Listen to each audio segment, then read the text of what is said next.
Ano. Stůj. Ano. Dobře.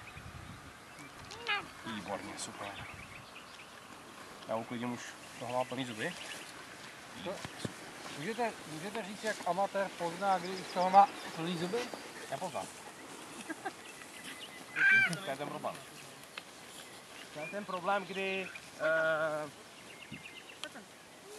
a to je přesně ten důvod, proč lidi by si měli najít někoho, kdo těm pejskům aspoň trošku rozumí. Měli by se zajímat o psychické rozpoložení toho psa. Měli by se zajímat o to, jak ten pes se s náma snaží komunikovat. Protože dokud se tohle nenaučíme, tak ten pes k nám mluví každý den. Ten pes každý den k nám mluví, každou minutu, každou vteřinu, každým pohybem nám něco se snaží říct. A my jsme vůči tomu hluchí. Ten pes nám říká, mně to je nepříjemný, prosím tě, nedělej mi to. A my si říkáme, jo, pojď sem, ty krásně odcíl jsem, já ti naložím ještě víc. A přitom on se nám snaží říct, páničku, nedělej mi to, nehladně přes ty uši, mi to je nepříjemný. No pojď sem, tobě se to tak líbí.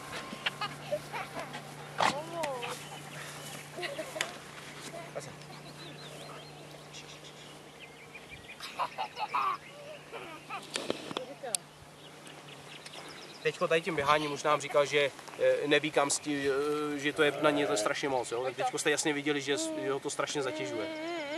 To je přesně toho teďko potřeboval. Teď se potřebuje uklidnit.